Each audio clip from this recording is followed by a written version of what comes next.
mind if I play something for you?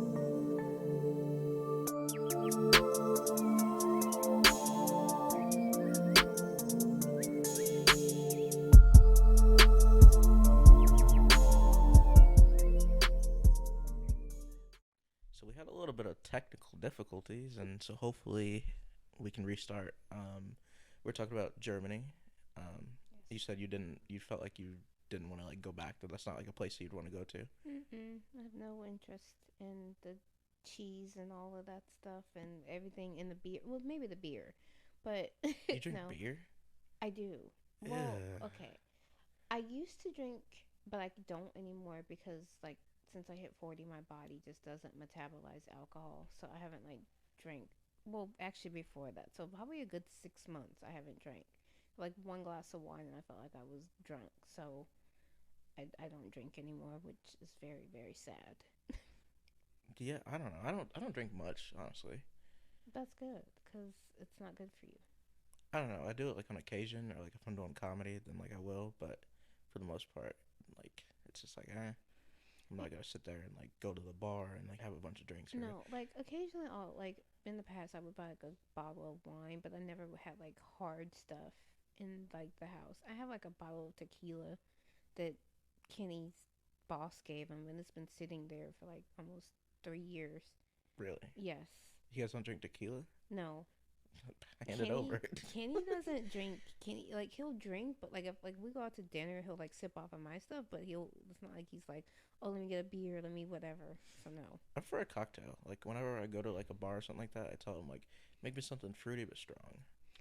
Yeah, like the best, like for me back in the day, Cheeseburger in Paradise used to make like the best like cocktail drinks. Like the pina coladas were delicious. Now, if you go and get a pina colada, they put like they don't blend it well enough, so it's icy and chunky. And I'm like, a pina colada should be smooth. So I think that's too. I'm a drink snob and a burger snob. Like I went out today to like Village Inn, and the lady was like, "Oh, you should get a burger." I'm like, "But do you season your meat?" And she's like, "Yeah." And I was like, half the time they say that, and they just rely on the toppings to actually give the flavor. And I was just like, no. I was like, I told her, I was like, if this burger's nasty, I'm sending it back. Most of the time they just throw like some seasoning salt on the grill or something like that. Yeah, Yeah, it's not no no, good. no. Like I feel like certain places like Smitty's, they make good burgers. Like Mhm. I like them. Sickies, I think they rely more on their like toppings, but I don't think their burgers are good. But you like their burgers. I think that they're not bad. Like from what I've had, that it wasn't like bad burger. I And order the same type of burger anywhere I go though. and what do you get? It's just like a barbecue bacon and like onion rings or That is onion strings. so my child because I always like if I go to Smitty's, I get the barbecue bacon feta something like that because I'm simple and I don't like trying new food. Yeah. Plus, So our producer's telling me that like Wi-Fi cut out. So I'm not sure what's going on. We might have to redo this another time. it's fine. Well, it says recording continues normally for everyone else. When a participant's internet disconnects, the rest of the studio is not impacted. So I don't know if you need the laptop, No, not but necessarily. they should be fine. Yeah, those should still be recording, and then the audio is recording through something else. Okay. So it should be fine. We'll just edit this part out. Well, we're looking at her like, "What are you talking about?" They're like, "Who are you looking at?" I said my producer, and she just talks, so she probably could be She picked up. technically is your producer because she's produced four of your children. Yeah, I guess so, but I had something to do with it, I think. Probably. I would hope so. Yeah. So I guess now to get like kind of like deep, like having like we talked kind of a bit about like having like teenage kids at like a teenage. How was that for you, like emotionally? Like, were you scared? You know, I think I've always been someone that's like perfect example, like with my sister when she was little. We're a year and a half apart, so I'm probably butchering the ages, but like when she was like I was like 3, 2. I don't remember, but like I was like the one that like potty trained her. So I've always been kind of like that nurturing, like I just jump in and just do what needs to be done. I mean, I think I had moments of being scared because, you're young and you don't know what to expect. But I think that I was just like, okay, I think the, I found out I was pregnant like on, I think, a Friday. And by Monday, I applied at West Telemarketing and got a job. So I was just like, okay, this is what I have to do. Like, I just never took a moment to like have that freak out of like, oh my God, I'm pregnant. I just was like, okay, I gotta work. And so I kind of like went into like hustle mentality and I just did what I needed to do. So, I mean, was it scary? Yeah. But I think it was more so like the uncertainties and unknowns of what to expect. But like every time I worked, I took like half of my checks and like put them away because I'm like, there's gonna be 6 weeks where I can't work, and the baby's gonna need stuff. But then I also like took advantage of like the programs like there was like AAA pregnancy crisis thing. If you took like their parenting classes, they gave you like baby clothes and diapers and high chairs. So I I took advantage of it, but I don't know. I don't. I mean, I know it's probably like dumb to say, "Oh, how could you not be scared?" But No, I get it. I don't think I allowed myself to like sit in it in that moment. I was just like, "Okay, what do I need to do?" Because I'm bringing a child into this world. And then you came. Yeah, I don't know. I kind of feel the same. Like I don't have any fear, I guess, with any of my kids. Like even with the fourth one coming in like less than a month, I'm not afraid. I It's a guess lot it's of kind of just like, kids.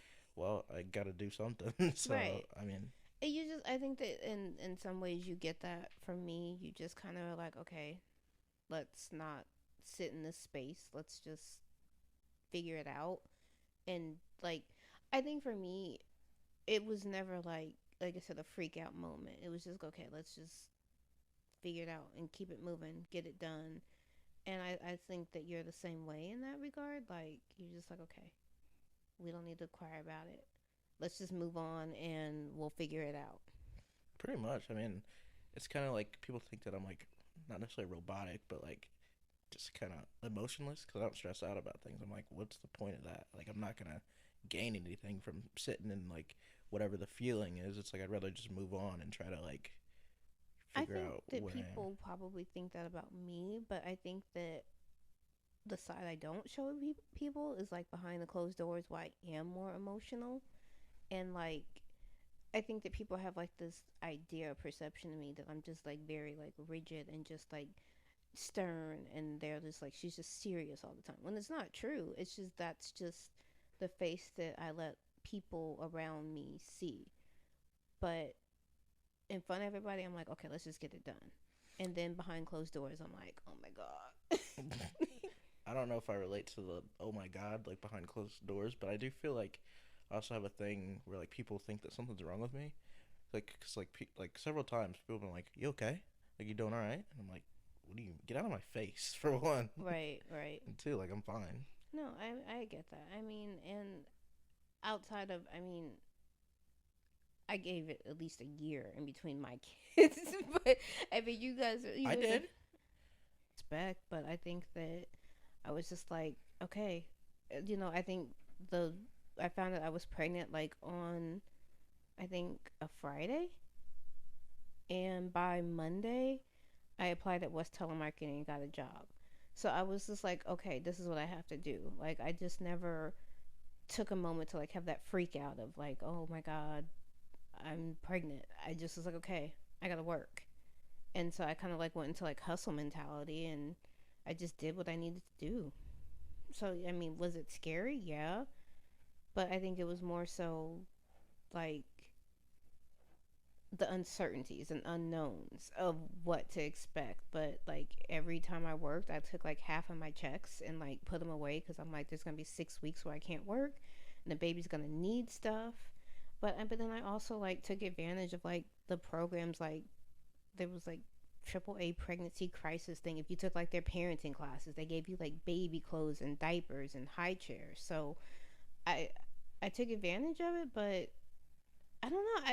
I don't. I mean, I know it's probably like dumb to say, "Oh, how could you not be scared?" But No, I get it. I don't think I allowed myself to like sit in it in that moment. I was just like, "Okay, what do I need to do because I'm bringing the child into this world.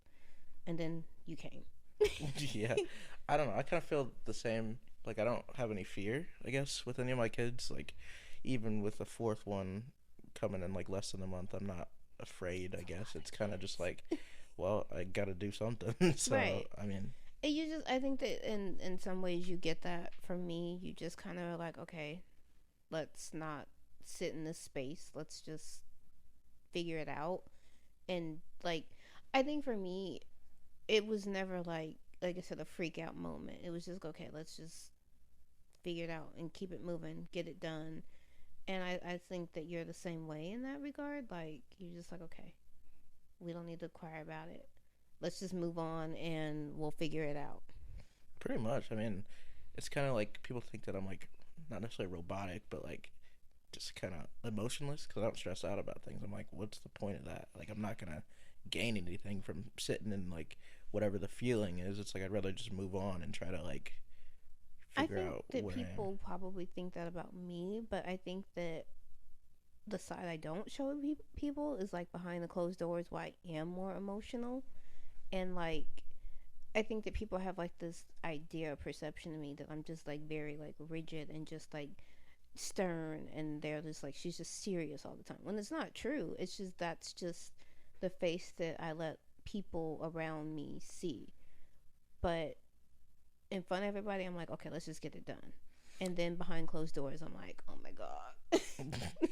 I don't know if I relate to the oh my god like behind closed doors, but I do feel like I also have a thing where like people think that something's wrong with me.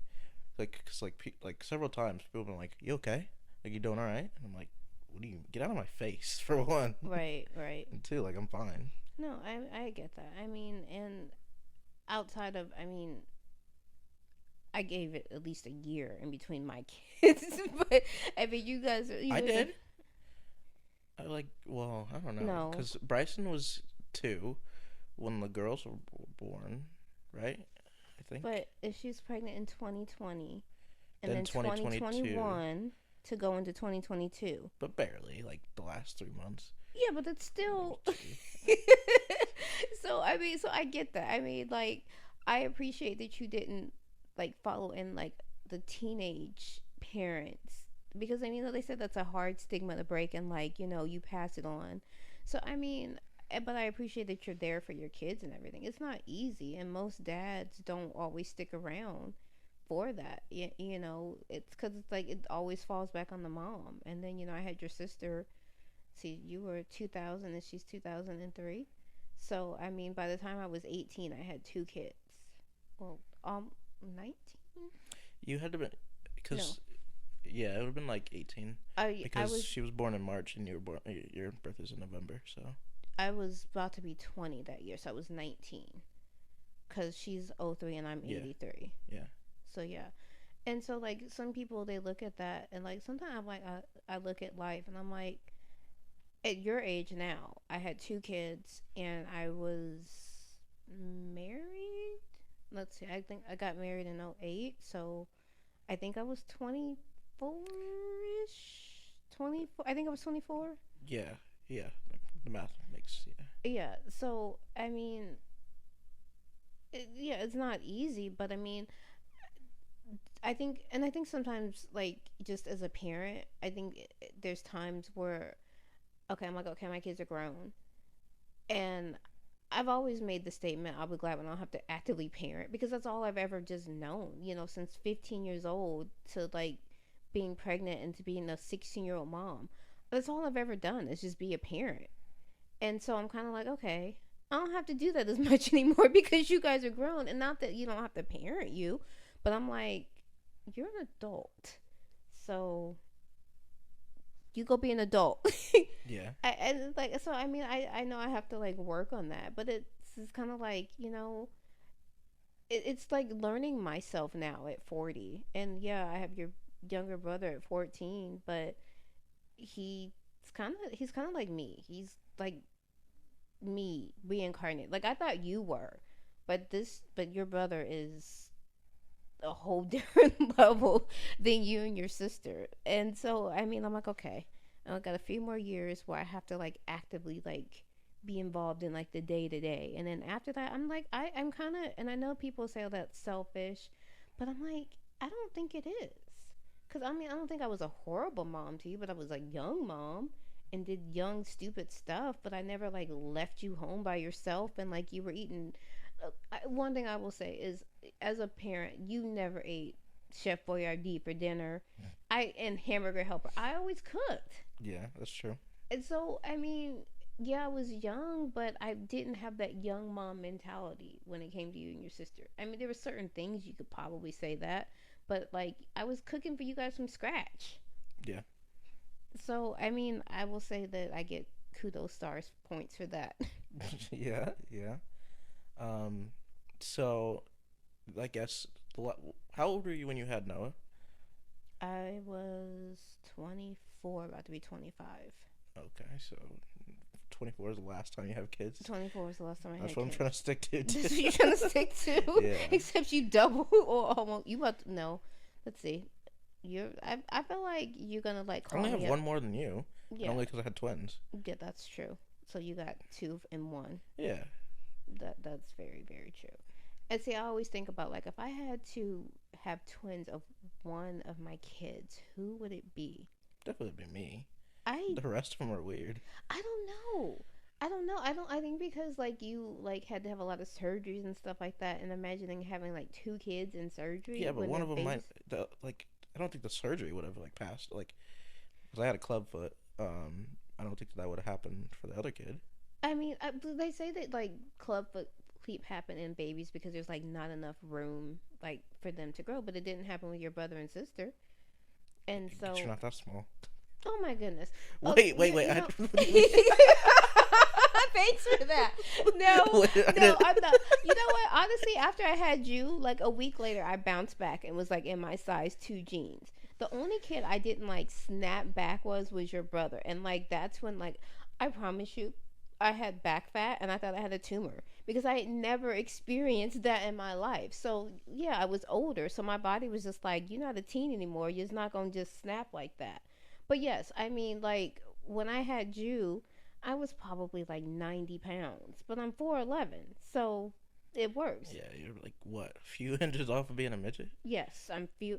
Can you even say midget? Is that like politically? Because I feel like now, like I have no problem saying it, but I feel like people are like, oh, you can't say that. Yeah, but That's I've never heard a midget say that you can't say that. You know, like I think that's, but you know what? I honestly feel like that's the problem with your generation. Everybody's trying to be woke, which I know you guys don't say anymore, which I thought was the stupidest thing. But I never not said that. I think that people are woke. I'm not woke. I feel like you can't say anything anymore because everybody's offended by everything you say. Like I'm gonna say this. Like I used to call my brother a retard all the time. He was a retard. That's just what it was. He it didn't mean anything was wrong with his mental capacities. It was just what you said to your brother. But now if you say that, people are like, "Oh, that's offensive. You can't say this and you can't say that." But everybody wants to control what you can and can't say or how you feel. And if you disagree with what they say or they're the way they feel, if you're not like all inclusive, then you're this phobic this and all, and I think that that's wrong. Like why am I not allowed to feel the way I feel but you can feel the way you feel, but I'm wrong because I don't agree with you? Yeah, my thing is like to the argument about like calling people retarded. It's like I don't think that autistic people are retarded, and I would never say that to them or about them. So it's like you think that if you're getting offended that like I'm saying the word retarded because it might like resemble like autistic people, that's on you, not me. Was it Lizzo or somebody that had a song a few years ago? She said spaz. So yeah, and like the whole community was like that's very offensive. But I mean, it's offensive because you made it that way, not because it truly is.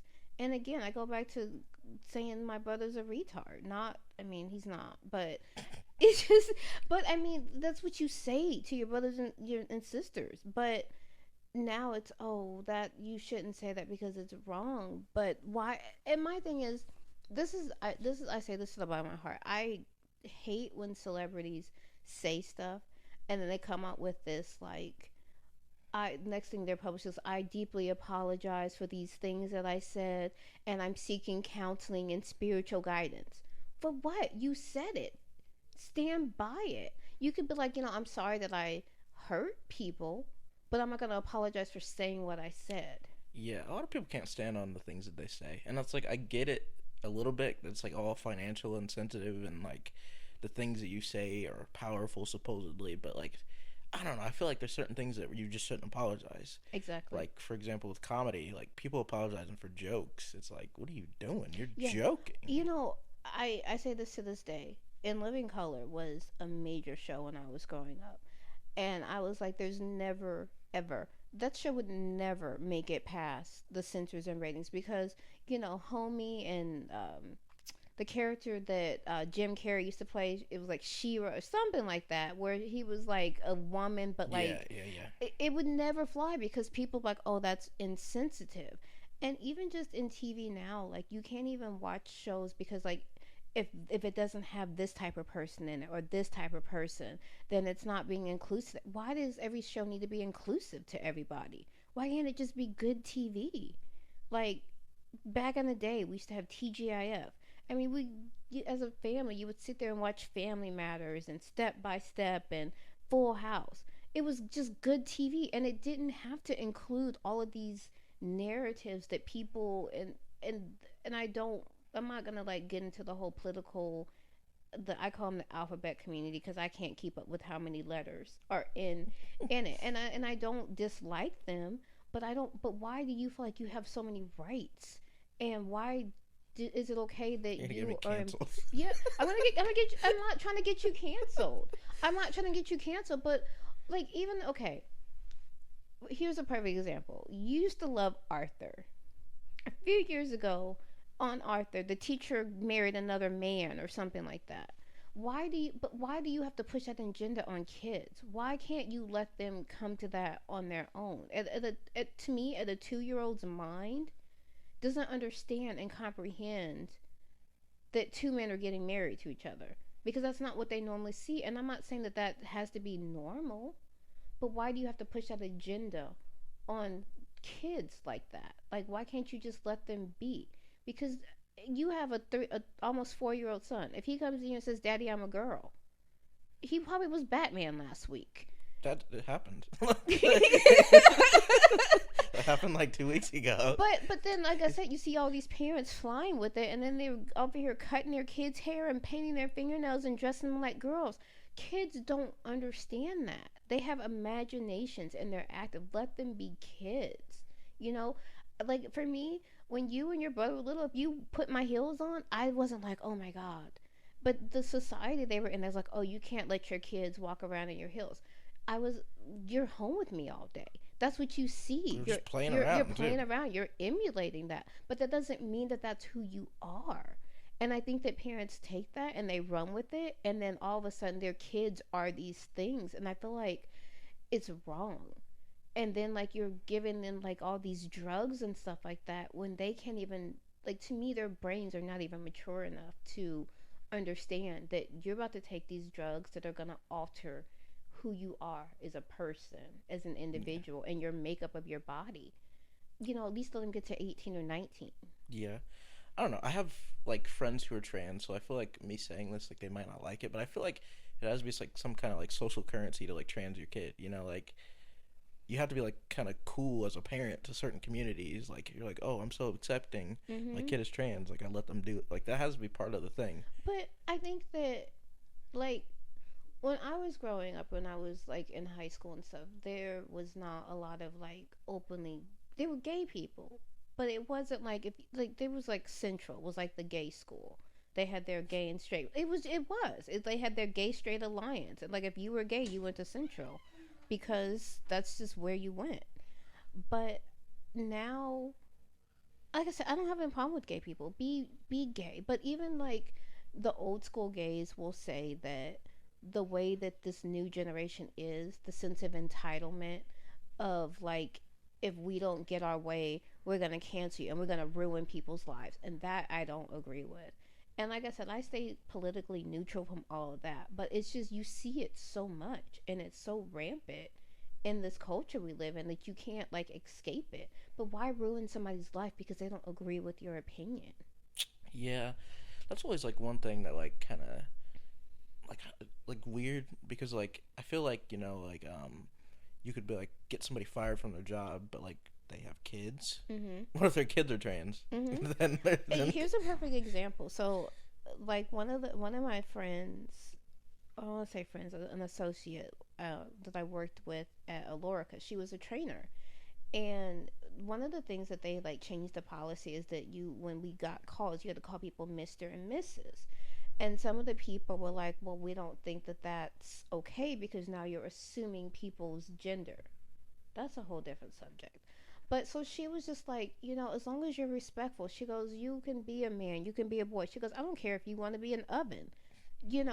That's just the world we live in. And she got fired for that because they thought it was offensive that she said that, oh, you can be an oven if you want to, because the people in the class were like, well, we just thought that that was offensive to what she said.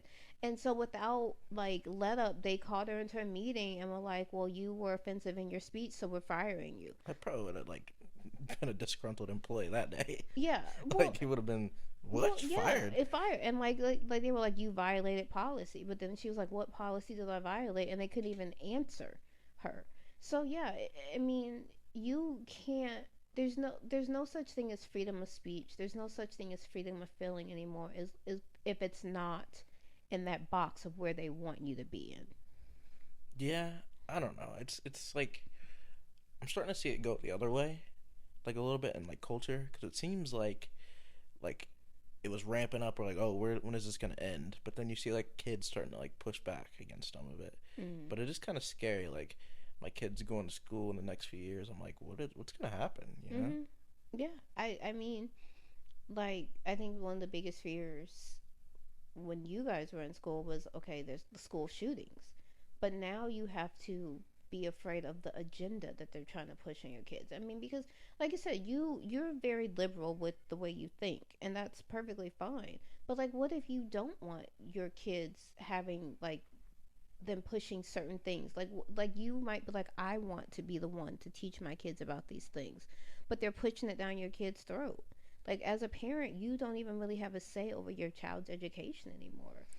Yeah, I just feel like education, like in schools, like primary schools, not like secondary education, should be specifically focused on like what's gonna better your life in the world, not necessarily like identity politics or any of that stuff. I think that you should learn math, science, reading, history. That's it. Things Mm-hmm. that are important. I mean, I just have like issues with like the education system in general because I don't think that it like prepares people to be like successful adults. Yeah, But and we've had that conversation because I mean, you went straight to school, and I homeschooled your sister, and your brother's never been to school, and we've had conversations that you don't agree with homeschooling, but I think for your sister, it worked out because of her attention deficit, and she was able to graduate early. Now, I mean, I do understand like the socialization of it sometimes, but it doesn't have to just be isolated. I mean, you can find homeschool groups and do field trips and stuff. And before COVID, that's what we did. We would like rent out gyms, and like everybody was in homeschool. They would get together and just, the kids got that socialization. But I think that if I can imagine putting your little brother in school now, because I would be terrified of like the influence that he would be that would come of it. And just also too, I think for me, because there's such an age gap between you and your brothers, like I couldn't imagine putting my 6-year-old and 5-year-old on a bus with sixth graders. To me, a 5-year-old should not be on the bus with 12-year-olds. I agree. Yeah, that is kind of crazy. It is, but they don't. But because of money, they're like, well, there's one bus. If you want to get on it, then you're gonna. I just, to me, because you hear too many stories in the news about these older kids doing bad things to these babies, and that's essentially what they are.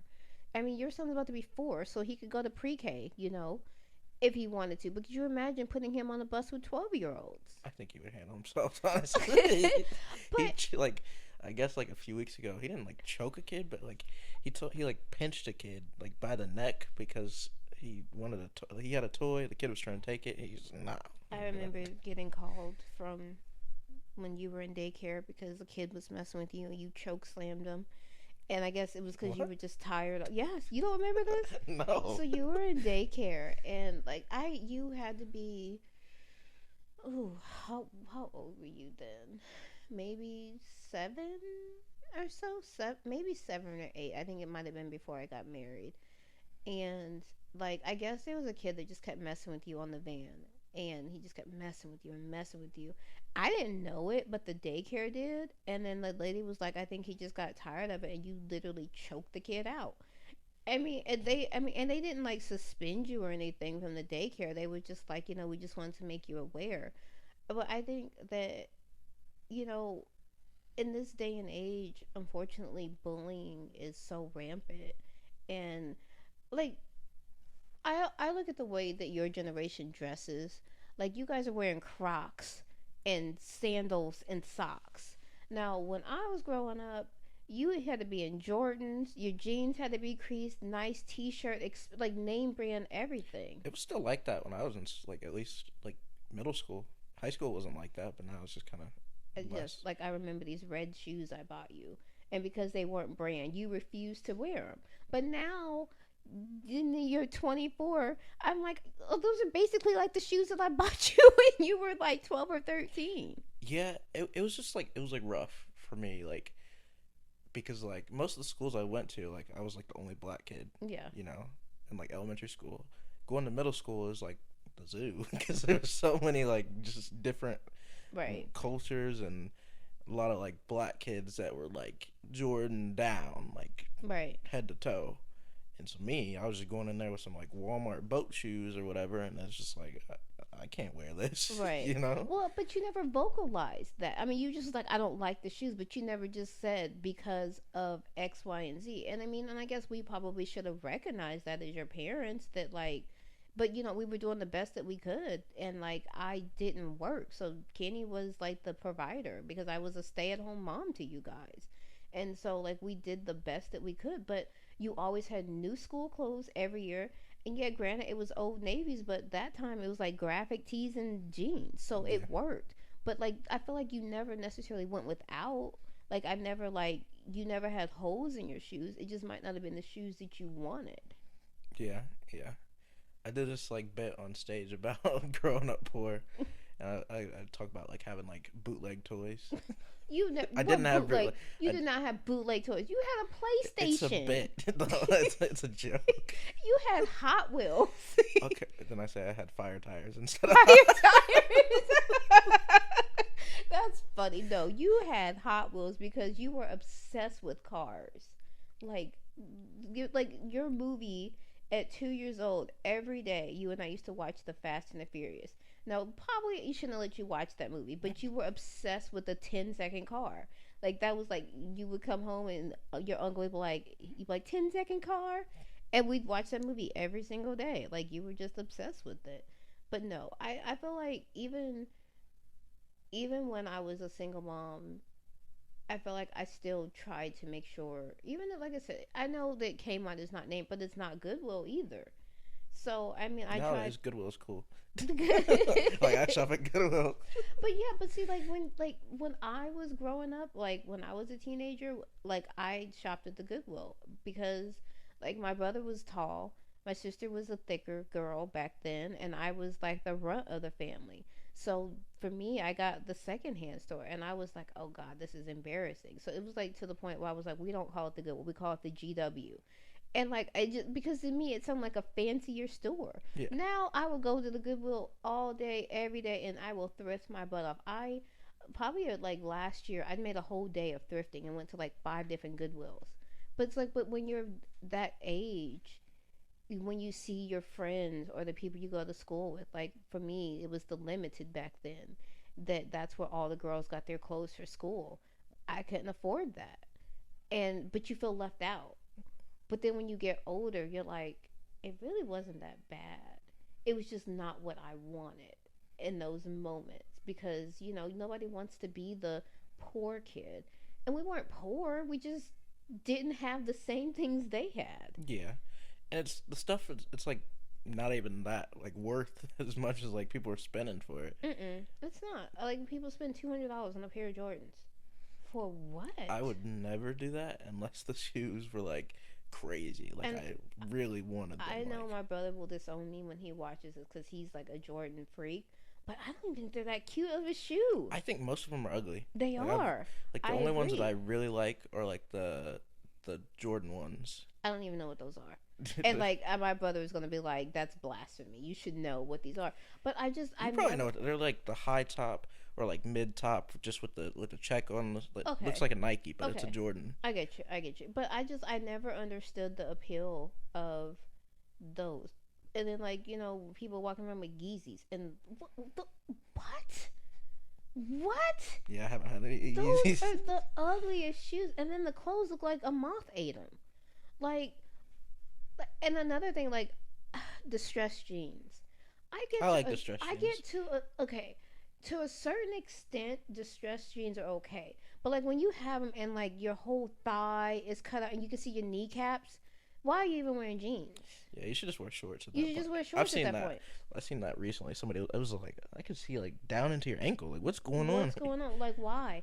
But like why spend the money on it? Go to the Goodwill. If you're just gonna wear jeans like that, go to the Goodwill You and cut them just up cut them yourself. up yourself. That's what they do. That's what TikTok. That's like a weird like artsy weird generation where they're like, oh, Goodwill's cool. Yeah, because they made it cool, and that's why Goodwill had to raise their prices because now it's like in demand of like all these people wanting to thrift and stuff like that. And is it like Thread or something like that? That's like basically like a Goodwill that like they send you clothes, but it's all from like thrift stores and stuff like that.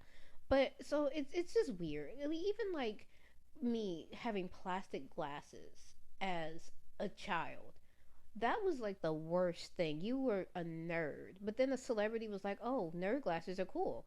And everybody wears plastic glasses. I rarely see anybody with a metal frame in their glasses anymore. But if you didn't have metal frames growing up, then you were a nerd. So I was an innovator. Trendsetter. Yeah, I said the same thing too when like Kylie came up with her lip kit and like she was like people like sucking on bottles and stuff. I was like, I need to sue her because I had these lips before me when they weren't cool. I was like called Ducky. Wanda from like in Living Color when like Jamie Foxx used to do his bit. I mean, it was like the worst. I'm like, they're just lips, but people are mean. But now it's cool, and people are like, oh my god, look at your lips. You have collagen. No, that's natural. I didn't have to pay for it. I was born with these.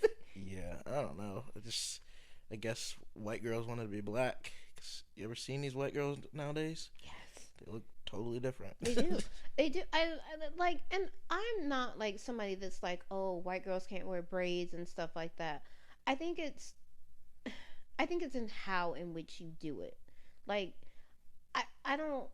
I think that there's certain things that are appropriations of culture that you should just like not do. But I don't feel like we own certain styles or we own like I'm not like that. It doesn't bother me. It's more so like how you're acting when you do it. But I know that they say, "Oh, well, how do you act black? How do you do this?" But there is a certain swag or certain just something that black people have, and it's something they not try to do, but then you see other cultures try to emulate it, and it makes me upset because I'm like, you guys are emulating this, but yet if something goes bad, you'll be the first to turn your back on the culture you're trying to emulate. Yeah, I don't know. It's kind of hard to get mad at like cultural appropriation or like, but sometimes like it'll be like certain things that people say. I'm like, that's not something that a white person would even like normally say. But it's just like the culture is so like intertwined. Whereas in the past it was like, oh, white people had a separate thing, black people had a separate thing. It's like Mm-hmm. I couldn't go to a country concert and then like not get looked at. I'm probably still get looked at funny, but like I have now been I do to it. several like Brett Young. That's my guy. I Mitchell Timpani, all of them. Chris Stapleton. Don't get me started on him. I will play him through and through. But yeah, like people look at me weird when I'm saying yeah I like country, and they're like, but you're black. And then like that kind of leads into the whole Beyonce thing. Like everybody's mad at her. The girl's from Texas. Yeah. Like that's country. And that might not be what she normally does, But why it? She's an artist. You're not limited to what you can do. This is basically saying stay in your lane. Or like if black people say I don't listen to rap, but you're black, that's what you're supposed to listen to. And I don't think that that's right. No, I don't think that most rap is just bad. Like not like that it sounds bad or anything like that, but it's just not. It's negative, you know. Like I was listening to a song the other day, and I was dancing with Nova, and then all of a sudden he said some crazy lyrics about like wanting to shoot this guy in the eye and going to his mom's funeral, or And going to you're the listening funeral. to this It's with like your what? baby. Yeah, and I'm like, wait a minute, it sounds real good, but like, wait a minute. So you probably change your perspective being a parent now, because before you probably would have been like for you when you were Tyler the Creator, that I was still some like Tyler. weird odd world future, Odd Future. crazy spiritistic demon, and you were like, it's not that. But like as a parent, you're like, mm, I could see how like somebody could think that, but it was just all angsty teenager trying to make it seem like it was something. And I still like Tyler. He's still good. We went to his music festival in 2019. yeah. I feel like the rap of your generation is garbage. I feel like it's all like, oh, you have to do the whoop. If you can do that to every single song, then that just tells you that there's no true creative. Like, I grew up with like Snoop Dogg and Dr. Dre and Eminem and, Common, like lyricists. And even like I always see it all over like social media. Like, a song will come on, and I'm like, oh, wait a minute, and then you're like, wait, that's not that song. And it's like, is there no originality with music? Like, why do you have to sample so much? And I get that sampling is not new, but I'm like, why can't you be original? And, it just, I'm like, so I don't listen to the I radio think we're because just running out of ideas. Honestly, that's why Beyonce made country music because there's probably, no ideas. yeah, What else are you gonna do? I think that she made a to country music because I feel like you have two people, like, if you compare two people like Beyonce and Kim Kardashian, you Kim Kardashian does everything in her power to stay relevant, and she's like overt with it. Whereas Beyonce, I feel like she still does the same thing, but she is kind of like undercover. I just feel like you don't ever see Beyonce. Like I feel like it's been years since she's really popped out, and like she pops out occasionally. I Well, guess she's not on my radar but that's really, what I'm but saying. Like, I mean, she's there, but I feel like she's very like, what is the word, calculated in how she does stuff. she's a Like billionaire. She doesn't have to do she anything. but yeah, but she knew that she was going to get that reaction for people stepping in the country, because like the country is like its own mafia, like the CMAs and like the Grand Old Opry. Like, you don't just get into there, and you don't just step into the country world without like an invitation. The first like person that went, the first like black person, black woman to win like an award happened this year with Fast Car.